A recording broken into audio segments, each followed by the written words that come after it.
Next, we have Shane Karnik. Shane is a senior lab director at Aliri Bioanalysis. The focus of Shane's presentation today is the bioanalysis of oligonucleotides. So something completely different, a different class of molecule from our first speaker today, who was looking at small molecule drugs. And I know from my own experience that working with oligos presents a unique challenge. And it'll be interesting to see the differences in both sample prep and chromatography required to handle these compounds compared to small molecule drugs. Another difference you'll see compared to our first speaker today is the method of acquisition. Shane's going to share with us some information about using the Xenotop 7600 for quantitation. Now, before we get to Shane, we have a short little video introduction for you about Aliri Bioanalysis.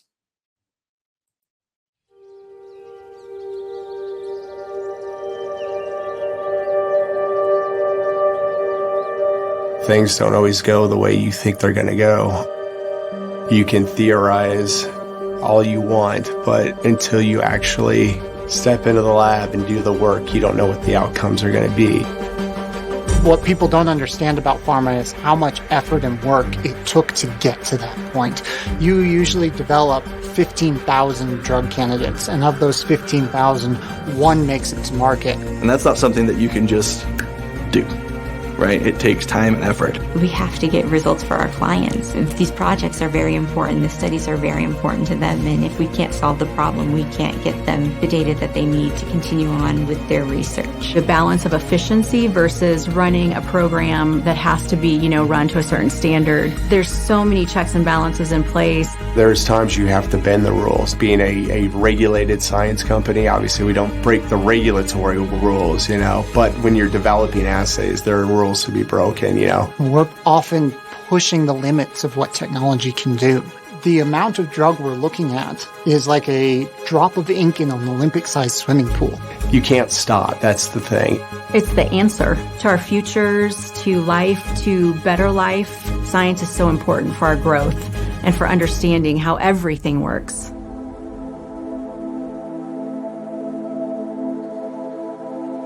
We're doing the hard work to make sure that the drugs are safe. Once they leave us, they are able to be approved for FDA use.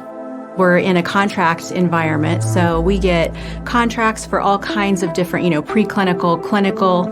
One day you might be working on a very small molecule antiviral drug and it has, a certain type of property. And then the next day you're working on a, therapeutic peptide, and you have to completely change your approach to working with those compounds. So work is very dynamic.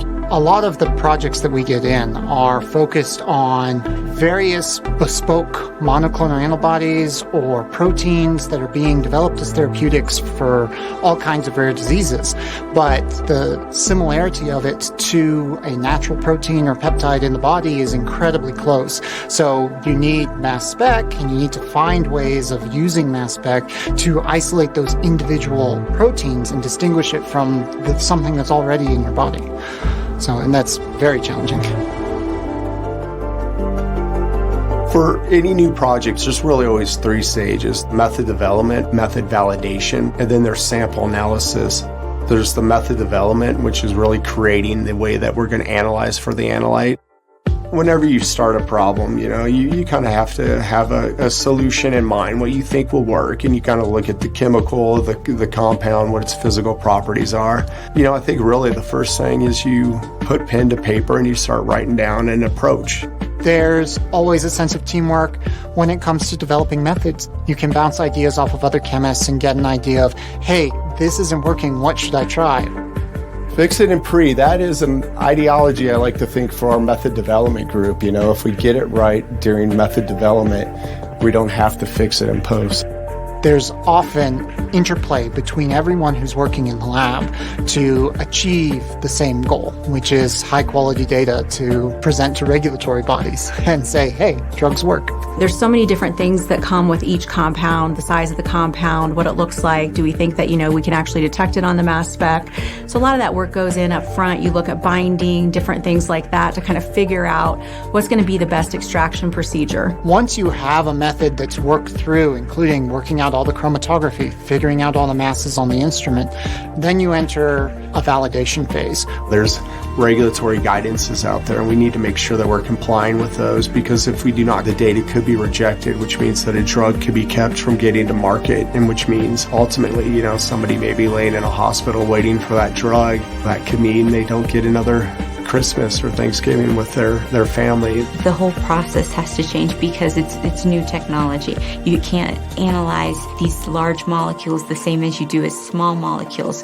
So we all have to think of ways to handle these new issues that we had never seen before. You want your method to give you real data that you can then use and have confidence that if you were to give this drug to someone you really love, you know what that's doing. Once that's been completed and we've proven the method works, then we move into sample analysis. And that's the fun part. That's where the samples come in the back door. There's been a patient in a bed, sample's been pulled from their arm, which is typically, blood that's spun into plasma, and we're going to analyze those plasma samples. You find out if your assay really works and how well it works. Did the drug get into the body? Did it show an uptake? And did it actually get eliminated over time? And was that reproducible across different patients? The method's already been validated, so that should just work. And that's the part that really we like, when things start to kind of just flow. The excitement is usually when the sample analysis is done and you get to finally report out that complete data set to a client and show them, hey, this is what your drug does.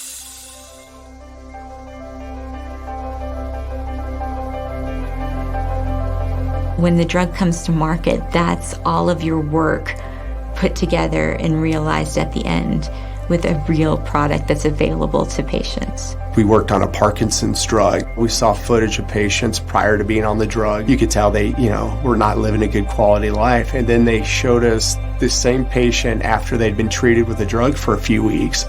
And this gentleman had gone from somebody who could barely sit in a chair, jauntily walking from one chair to the other, and looked 20 years younger and just spry again. And I literally brought tears into my eyes. It was like the drug we've worked on, and we've helped these people, get good data for it. We're actually seeing what the outcomes are, and that's huge. You don't always get to see that. So the work that I'm doing, you can see where it will end up. You can see the impact that it will have on someone's life. And a lot of times, the specific therapeutics that are being developed and that you're analyzing for are more effective with less symptoms and radically changing the lifestyle of regular people every day. It's those kids who have cancer or, diabetes or something that's affecting their lives. I always keep that in mind because that's why we do what we do every day. I really hope that in my lifetime, they do come up with a cure, to cancer. Some of these things that have been a challenge for humanity for a long time, we're getting closer. Some of the things that will be solved over the next 25, 50 years, it's going to be amazing. The biopharma industry has a lot of opportunity for very specific targeting of molecules. There is a lot of development done in cancer research, in very rare disease research that can be targeted with these proteins and these large macromolecules. We haven't developed analysis for yet. So from our perspective, finding those new ways of doing things, pushing the envelope for how these drugs can be monitored and determined to be safe is where we lie.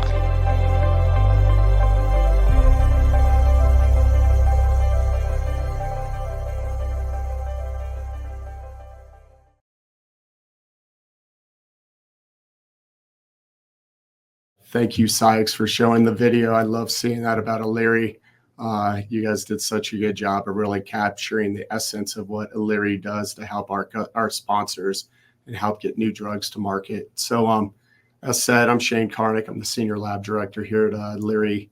And today I'm going to talk about the sport of drug development strategies for the bioanalysis of oligonucleotide therapies. And so just an overview of what I want to talk about today is just kind of briefly touch about oligotherapies, what they are. I want to talk about some of the challenges of their bioanalysis. I want to talk about how we use the Xenotoph 7600 for early method development with these compounds. And then I actually want to share some data with you that kind of compares quantitation on the Xenotoph 7600 to quantitation on the SciX 6500 plus, so a nominal mass instrument. And so why are we talking about oligos? So last year, 2023, of the 55 new drug applications approved by the FDA, 4 of those were for oligonucleotide drugs. And that's kind of been the same trend year over year for several years running. I think the first oligo was approved back in the early 2000s or late 1990s. So what is an oligonucleotide therapy? So oligonucleotides are just nucleic acid polymers that have been designed to treat or prevent a wide range of diseases. And so the type that you're going to normally see are going to be antisense oligonucleotides or siRNAs. Those are probably the most common that are out there as drugs. There are other things like PPMOs that are in development and aptamers, but the 2 most common are ASOs and siRNAs. And so what makes an oligo a therapy as opposed to just a small strand of RNA or DNA that is floating around in the bloodstream? Well, what has happened is the drug has been modified so as to increase its in vivo stability, and also sometimes to increase its affinity for the mRNA that it's going to target. So a lot of the modifications made to these therapies are their backbone modifications. That's like thiophosphorylation of the backbone, where one of the oxygen groups of the phosphate backbone is replaced with a sulfur. Other things are modifications to the 2' position of the ribose sugar, adding a different functional groups there can increase stability. Other things are actually adding like bridge groups or opening that ring up. That can also increase some stability. And then there's other types of backbone modification. But regardless of the modification, it's really to increase its stability in the body and somewhat to increase its affinity for the mRNA that it's going to target. And so quickly, I kind of wanted just to talk about 2 types of oligos that are out there. So there's the antisense oligonucleotides. So these are always single-stranded RNA or DNAs that have a thiophosphorylated backbone. And how they work to control disease is by protein downregulation. They have a couple different mechanisms. The first is the mRNA. The oligo can attach directly to the mRNA to block ribosomes from translating that mRNA into a protein. So that's kind of a steric blocking. The other is they can work with the RNase H enzyme to actually target a specific mRNA for destruction or degradation. And that way you can just stop that protein from being produced. So that's all protein downregulation. The other is these oligos can actually attach to pre-mRNA, and they can actually correct reading frame issues with the mRNA that's going to be produced. So you could take a bad pre-mRNA and correct that, so the mRNA that's produced is going to make the correct form of protein. And so that's how ASOs work at a very high level. The next thing is small interfering RNAs. So these again work by protein downregulation, but they have a bit of a different mechanism. So these are dosed as a double-stranded compound. And then when they enter the cell, they're going to be, the guide strand is going to be separated from the passenger strand. And that guide strand is going to work with the RISC complex to target specific mRNA for destruction. So again, this is a protein downregulation mechanism. So that's kind of an overview of oligonucleotide therapy. So now I wanted to talk about some of the detection methods that are out there. And why you may choose one over the other. So, obviously there's the mass spec approaches. There's your normal nominal mass specs. There's high resolution mass specs.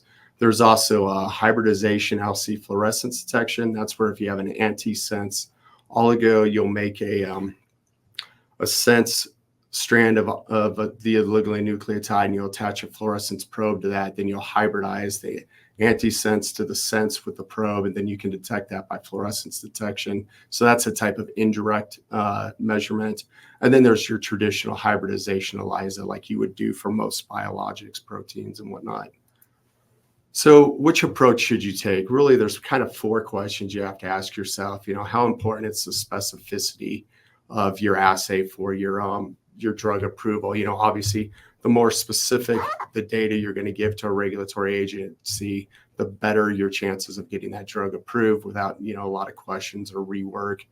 The other thing is, what range do you need the assay to function over? If you're doing PK assessments, you may need 2, 3, 4 orders of magnitude. Typically 3 orders of magnitude is what you're going to require there.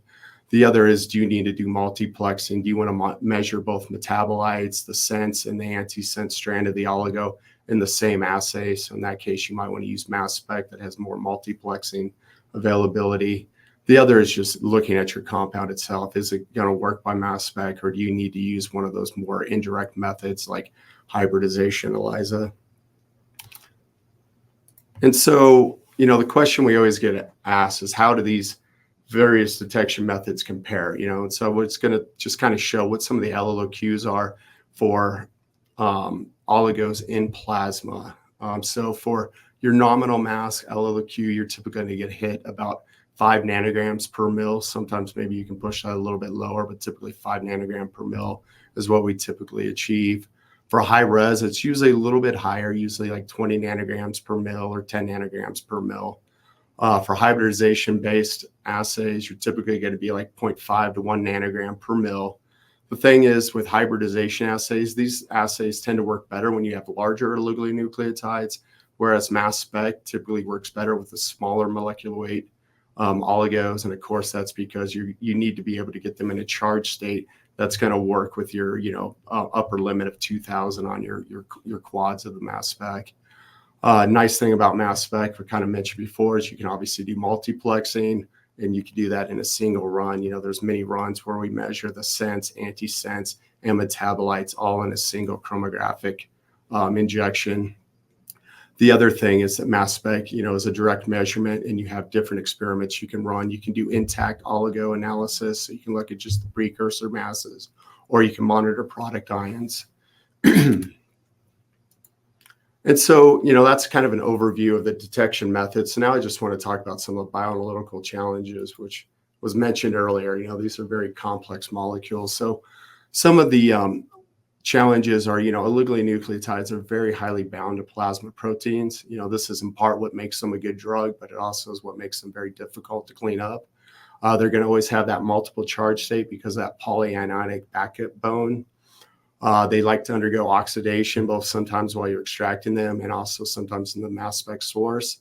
They want to form adducts with different salts or metals, and those adducts are obviously going to decrease your sensitivity because you're going to have a different mass go into the source. They're prone to non-specific binding. They like to stick to glass. They like to stick to plastic. There's typically a lack of good internal standards for these compounds. Typically, you do not find deuterated internal standards, so stable isotopically labeled forms. Instead, you're working with structural analogs. These compounds are very notorious for carryover, both at the autosampler and chromographically. And their cleanup steps are usually required multiple steps to get a good clean assay or good clean extraction. So the typical extraction methods that are used, or the first one is always liquid-liquid extraction. That's where you're going to take your oligo, you're going to put it in some type of aqueous buffer, you're going to partition it with phenol chloroform, and then after partitioning, you're going to take that aqueous layer that should have your small molecular weight oligos, and you're going to run those either directly by mass spec, or you're going to take that aqueous layer and you're going to do further cleanup on it. If you're doing solid phase extraction, there's clarity plates that are made by Phenomatics that are specifically designed for cleaning up oligonucleotides. They come with very nice protocols that typically require very little modification to get a good method. There's also, just your typical weak anion exchange plates. We use a lot of the Waters microelution wax plates. And then after cleanup, what comes next is always chromatography. So, again, oligos are challenging. So they're very polar. So they're always going to have problems with peak shape and retention on a chromographic column. So typically when you run these, there's two different chromographic methods. Either there's ion pairing reverse phase, or there's the normal phase chromatography, so like your HELIC chemistries. We have found that normal phase chromatography tends to give poorer signal than we get with ion pairing reverse phase. So we almost exclusively always use ion pairing reverse phase. Again, these things are going to form multiple charges because of that polyanionic backbone. So you're going to have to reduce down those charge states so you can get better sensitivity at the mass spec and get them below that 2000 mass window. Ionization efficiency can be an issue, especially because these are polar. They're going to come off typically when you're organic, when your mobile phase is at a high aqueous content, and you're going to have a lot of modifiers if you're doing ion pairing reagents. So all those can reduce sensitivity and ionization efficiency. Again, there's the metal adduct issue, and then there's carryover. We typically run a lot of polymeric HPLC columns because we find we get less carryover with oligos, and if you are getting carryover, typically you're doing a gradient method, and you're going to have to do multiple gradients within that method so as to remove any oligo that was not that was still retained on the column. So, focusing in more specifically on reverse phase ion pairing chromatography. So we always, you're going to have some modifiers. So the first thing you're going to have in your mobile phase is some type of ion pairing reagent. And the standards are always like TEAA, TEA, DIEA. In addition to those ion pairing reagents, you're typically going to add a little HFIP, and that's going to help with ionization efficiency. And I'll talk a little bit more about that in a moment. We always add some EDTA to remove metal salts, sodium salts, to keep that adduct formation down. And the other thing that's key to know is that, the concentration of the modifiers in your mobile phase are going to have an impact on everything. They're going to have an impact on your retention time, have an impact on your response at the mass spec, and they have an impact on the charge state. So if you think of the charge state of your oligo, if you have a 20 base pairs, you could have a lot of charge states, a large charge envelope, and you want to really reduce that down to as few charge states as possible so that you can get better sensitivity. And that is something you can achieve by balancing your modifiers in your mobile phase. And that is something that you just have to kind of do by just trying different compositions and seeing what your Q1 scans look like.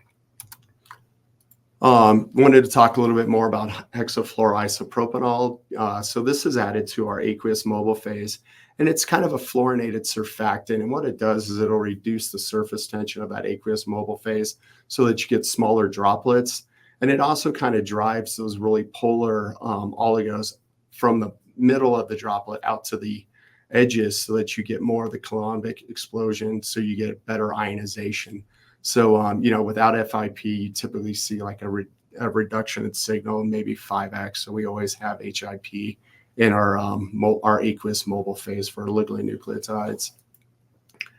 And so, high level overview of detection and chromographic and cleanup of these samples. Now I want to talk about how we use the Xenotoph 7600 for early method development in our company. And so unlike small molecules where precursor and product ions are going to be tuned by just making a solution and directly infusing that into a mass spec and getting your precursor and product ions. With oligos, direct infusion does not work very well for tuning, mostly because there's going to be a lot of sodiums associated with the oligo. And so you really need to use like a generic reverse phase chromatography system and do direct injection for your tuning so as you can remove those sodium salts so that the precursors you're measuring are going to be the actual mass and not adducts. And so that's what this first experiment I'm showing here. This is an antisense oligonucleotide that's thiophosphorylated. And this is our top MS data. This would be the first experiment we would run. And we would be able to see our charge envelope and then look at our mass to charge ratios that have the highest sensitivity. And then those would go on to, to next further experiments.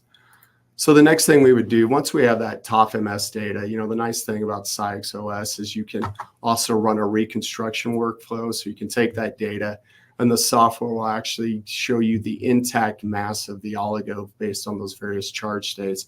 So that's what this slide's showing. So we would look at this to make sure we're seeing the actual mass of the oligo we want to measure. And we'd also look for impurities. A lot of times you don't have complete thiophosphorylation, so you will see some phosphodiester impurities, and that's what the peak there at the left is with the 16 AMU difference. The other nice thing about I believe it's called the BioExplorer tools, is that you can also put in the theoretical molecular weight of your oligo, and it'll superimpose the theoretical over your observed, so you can see how well they align. So we just, figured out our precursors for the oligonucleotide. So we're going to take probably, 3 of our strongest precursors, and we're going to put those into an MRM-HR experiment. And then we're going to just scan product ions. Typically, we'll go from 100 to 2,000 for our scan. And we're going to look at different collision energies and see what product ions are formed, how sensitive they are, and how stable they are over a bunch of different collision energies. And then, we'll integrate that data, and then we'll choose the product ions that were the most stable and sensitive, and we'll use those for further method development. So in this case, for this oligo, we found product ions of 392, 402, and 418. So kind of at this point in our development, we've done everything on the 7600, and we could either take that precursor product information, take it directly over to a triple quad system. Typically, if you do that, you don't have to do much more development except for optimizing collision energy. Collision energy between the 7600 and like a 6500 plus, they're not equivalent. You do have to do a little optimization work, but obviously precursor and product ions, ionization of source are very similar. So if you're going to stay on high res, there's a couple reasons to do that. One, if you have an oligo that does not produce good product ions, you may want to analyze it by intact. So you just run it by TOF-MS. And the nice thing is you could get your selectivity and specificity by just observing that oligo over a narrow mass window. So we would use like 0.02 AMU, and that would really get rid of, near isobaric interferences that may be in the sample. Probably what we most often do, though, is if we're going to stay on the high-res system, is we do MRM-HR workflows. And that's because, we've always found them to be the most sensitive experiments you can run on the 7600. And so in this case, it's much like an MRM workflow on a nominal mass instrument.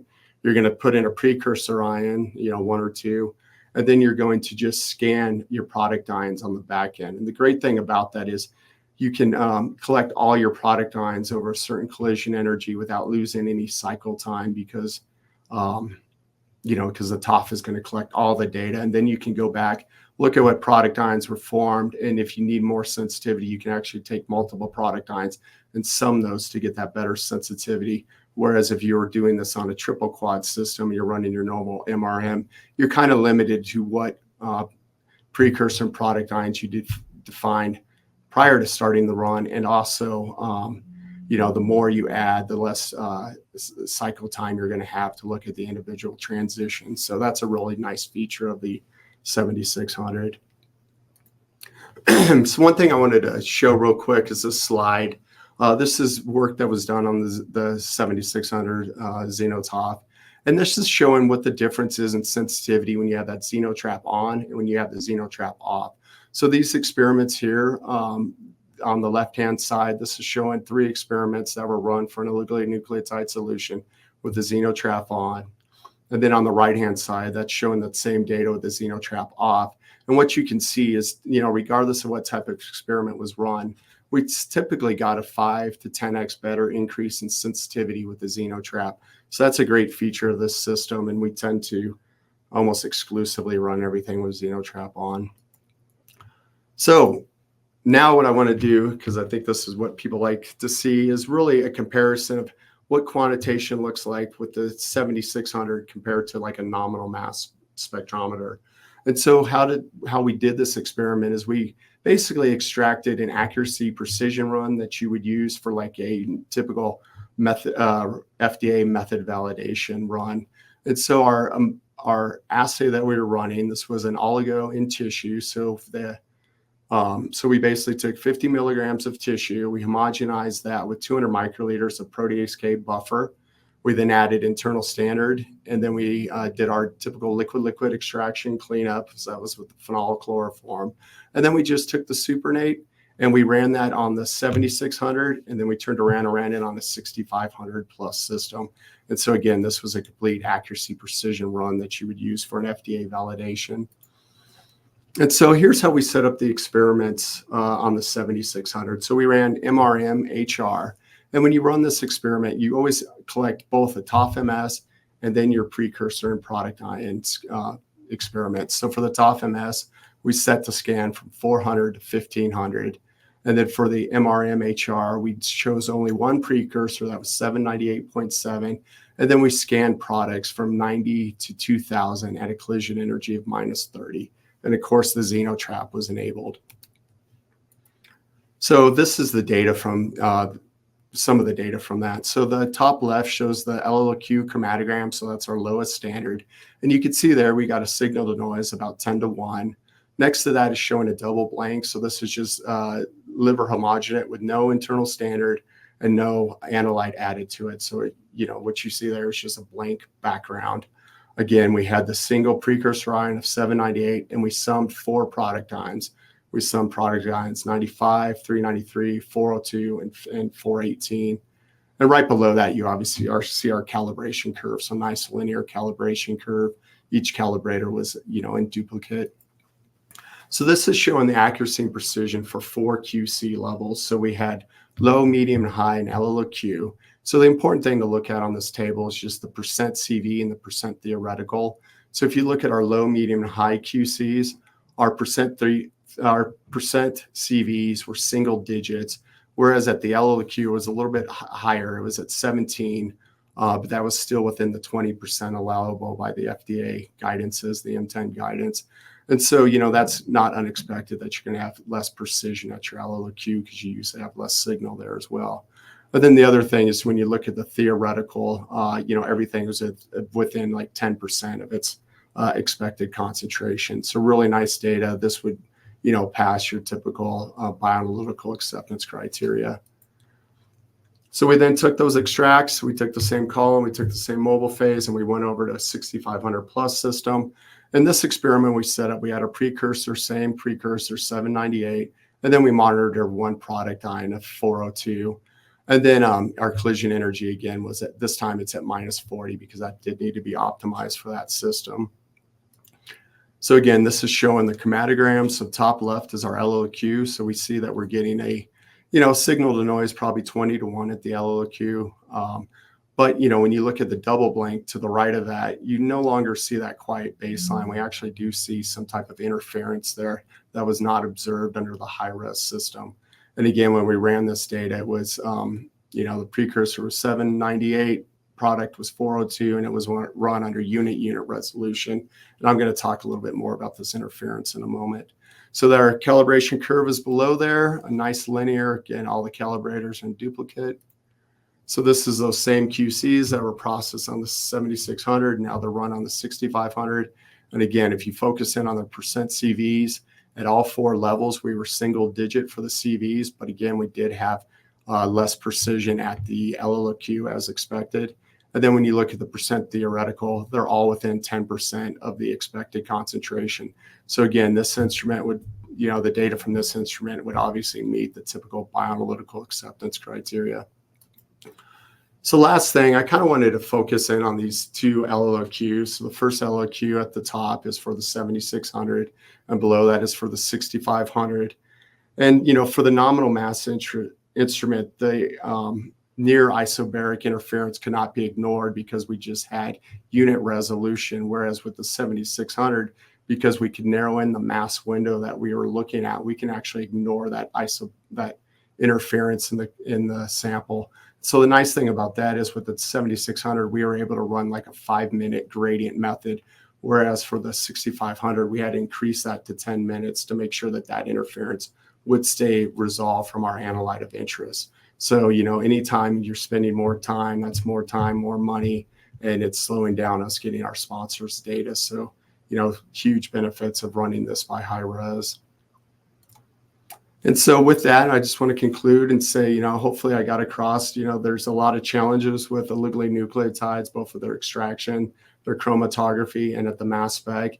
And you really need to take a holistic approach to those steps because they're very interdependent on each other.